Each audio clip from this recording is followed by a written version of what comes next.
Hey everyone, welcome back to my video series on how to maximize your profits driving for Uber and Lyft. Now this is video 4, which is a continuation of video 3, where I tried to pack in all the information I think you need to know and how to really get your profits up into one video. However, that video got too big, so I broke it into 2 parts. This is part 2. We now return you to your regularly scheduled programming. Enjoy. Next, a safe and accurate drive. Once you pick them up, you need to go back to your roots of driving when you pass your driver examination test. You need to look, and look again. It does a couple things. One is it's actually safer that way. 2, it tells your passenger that you're concerned about driving safely. The perception is often more important than the actual reality itself. Just doing that extra little bit, it's going to help in a lot of areas.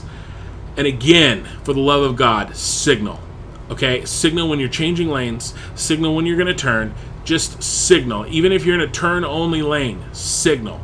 When you're approaching a turn, way before you're going to get there, and you're already in the correct lane, signal. It tells all the other drivers around you, it's safer, it tells all of them what you're going to do, it tells the passenger that you're on it, it tells them what you're going to do, especially if you get one of those passengers that, thinks that they have to tell you every single turn to make that you were going to make anyway. Putting that turn signal on, they can see that, they know you're going to turn, and it's going to make everybody feel a lot more comfortable and less awkward if you just let everybody around you know what your plan is, how you're going to turn, when you're going to change lanes.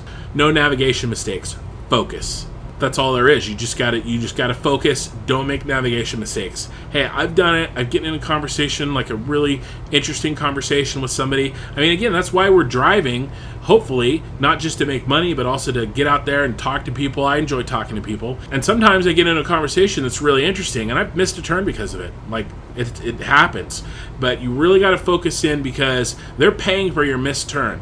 Hopefully, the missed turn, you're in a situation where, you can just take the next turn and it's no big deal. Sometimes, though, if you miss an exit on the freeway, you miss something bad, you're going to have to tell them, hey, I apologize, I missed this turn. Just be up front with them, tell them what happened, apologize, don't make another mistake on that ride. You're focused, you're laser focused, and you're not making another mistake. Hopefully, you may miss your tip, but you'll get out of there without a really bad rating. Lastly, if the client is giving you directions on exactly where to go and it's not the same as your phone, follow the client. Okay, don't come up with some excuse where you need to follow the directions on your phone. Follow them, because what's the worst that could happen? A, their directions actually are better than your phone and you're going to get there faster and get onto your next ride faster. B, their directions aren't better than the ones on your phone and they're adding distance to their bill, which is going to make you more money. Either way, they're going to be happy because you're doing what they wanted. Contrast that, on the other hand, with arguing with them and saying, no, I'm going to follow the phone. Now they're pissed. You didn't do what they said, and even in their mind, maybe it's not true, but again, the perception of your passenger is often more important than the actual reality. Maybe in their mind, you took them a longer way, and they're being charged more because of it. They're going to hit you for that. Just follow what they say, because it's a lot easier for everybody, and it's going to help you in the long run.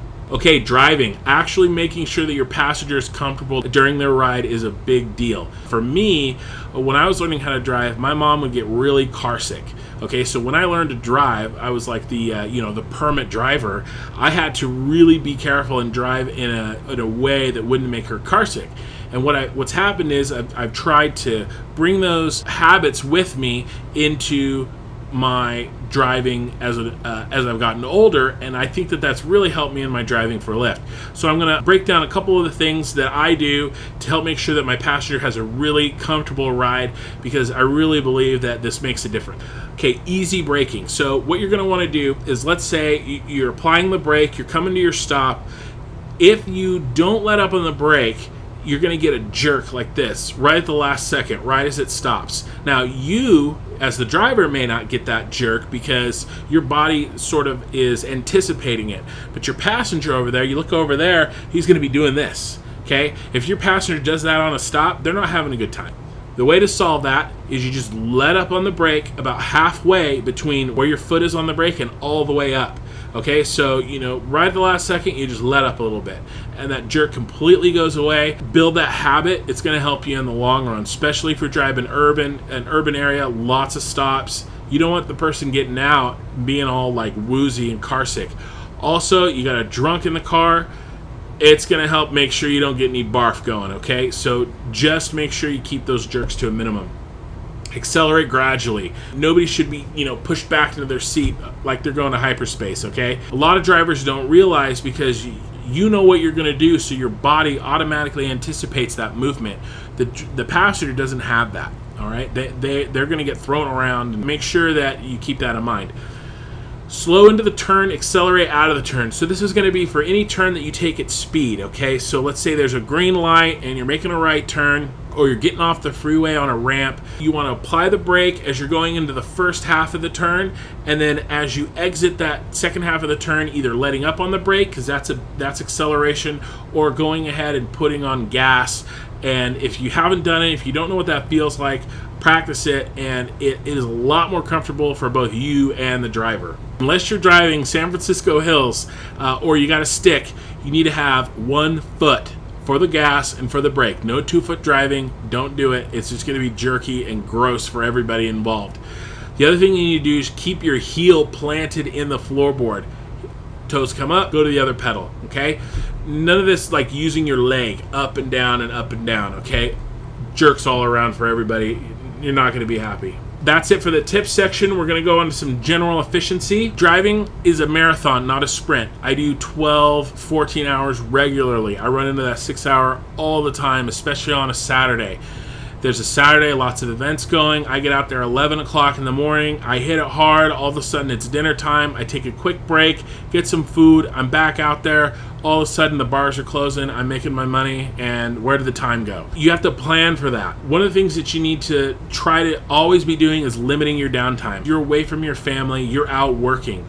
You got to keep that app on as much as you possibly can. What I try to do is I try to bring some snacks, some protein bars. I also bring some water, but I really try to spread out my water drinking because you don't want to be stopping at the bathroom all the time. So really watch it, sort of have some discipline. You'll really be able to do long stints and really make that money add up. Depending on the urban area, there's a lot of places that are going to not let you go to the bathroom.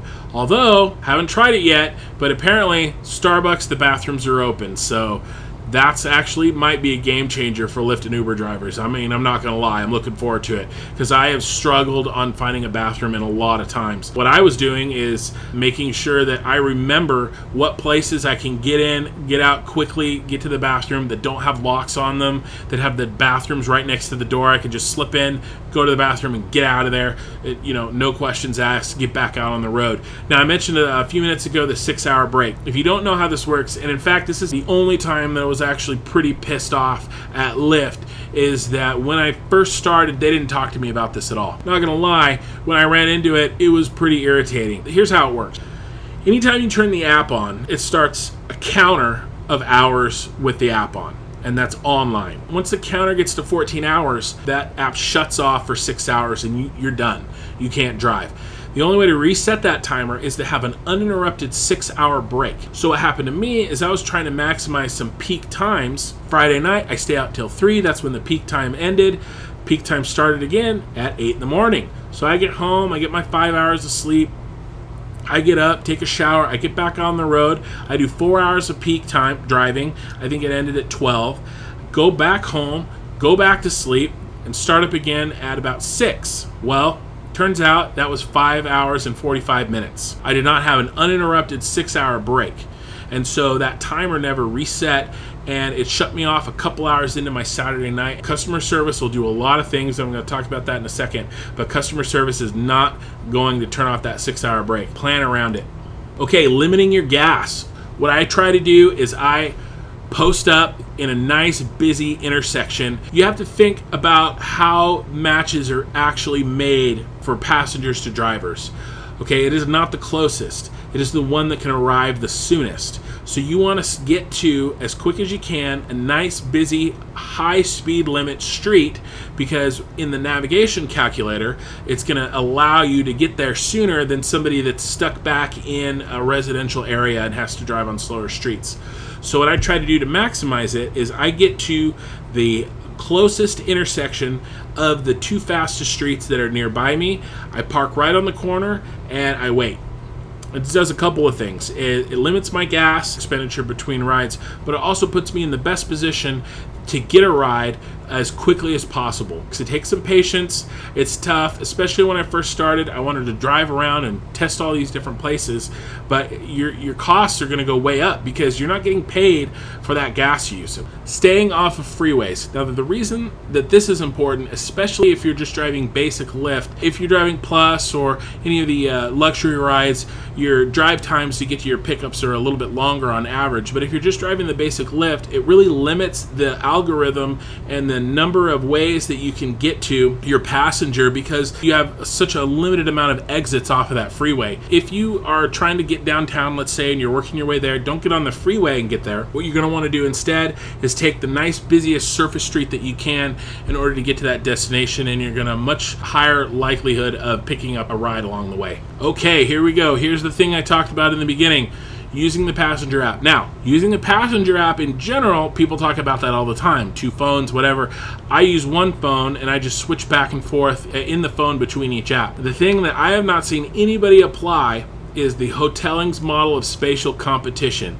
Now, this is an economics principle. I'm an economics major, and this came into my mind as soon as I started driving for Lyft, and I started thinking about this concept and trying to maximize it for making sure that I get those rides sooner. I'm going to do an entire video on this eventually.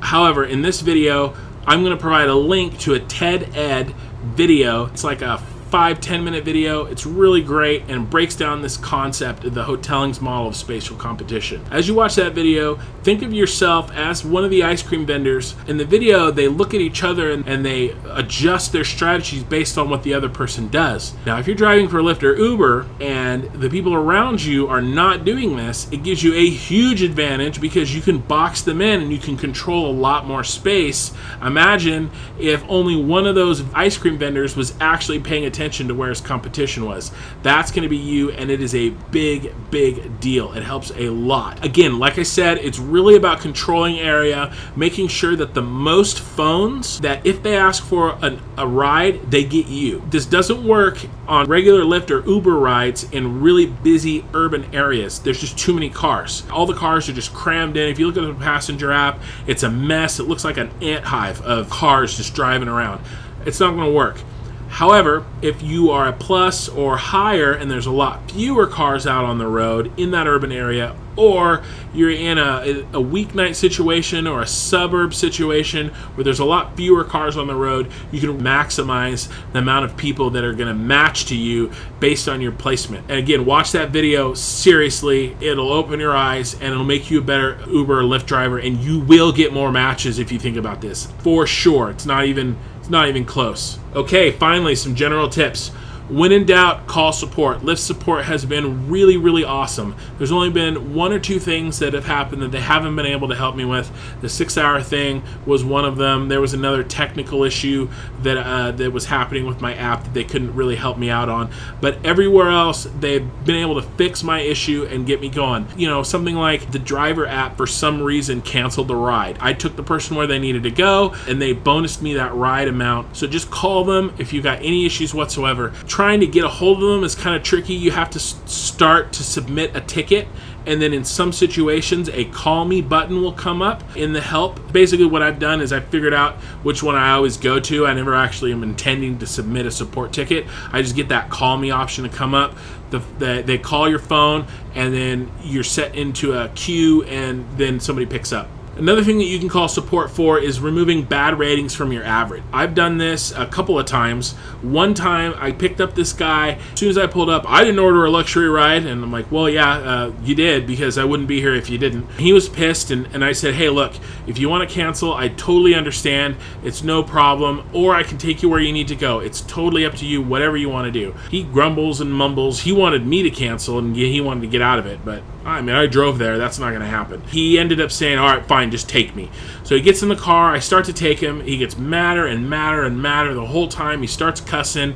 By the time he gets out, he slams the door. When I give the rating, not only did I give him a poor rating, but I put in there as a note, basically, I'm sure this guy's going to give me a poor rating. He said he didn't order a luxury ride. He obviously did. I don't deserve a bad rating, basically, is what I put in there. Well, I call support a few minutes after I get rid of him. Turns out he gave me a 1-star. Shocker. They look at it and they go, hey, yeah, you shouldn't have to pay for that. They take and they remove that rating from the average, and I'm good to go. If I hadn't called, who knows what would have happened.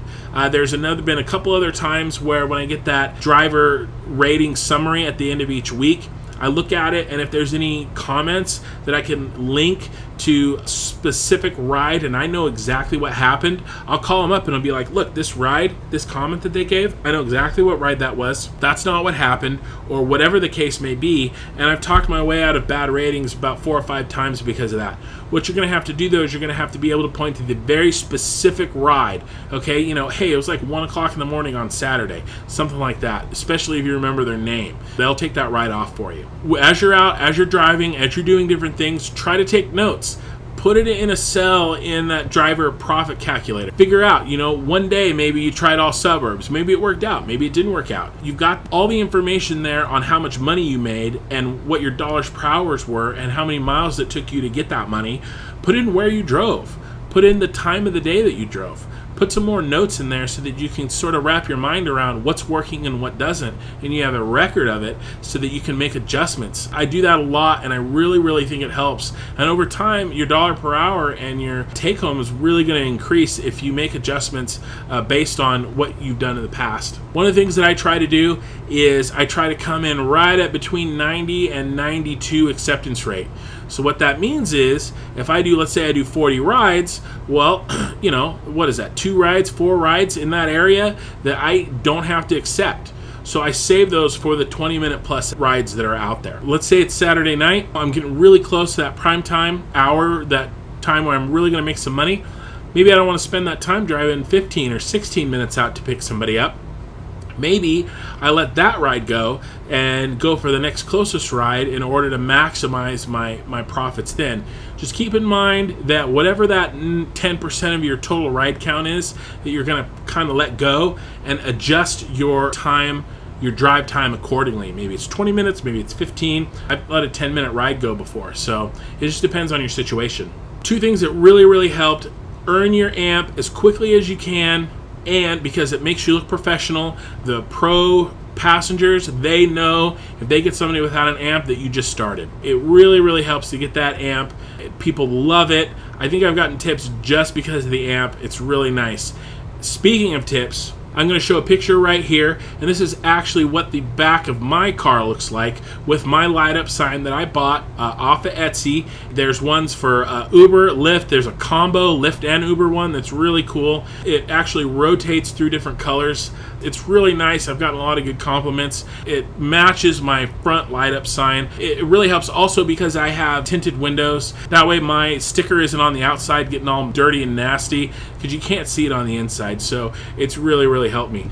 Lastly, experiment. Get out there, try different things. Try the morning, try the evening, try everything. Because depending on your city, your situation, different events, you're going to get a lot of different outcomes, and you need to experiment and really don't just try the same old thing, because I know it's possible to make a good living doing Lyft. You got to get out there and you got to try it yourself and make adjustments.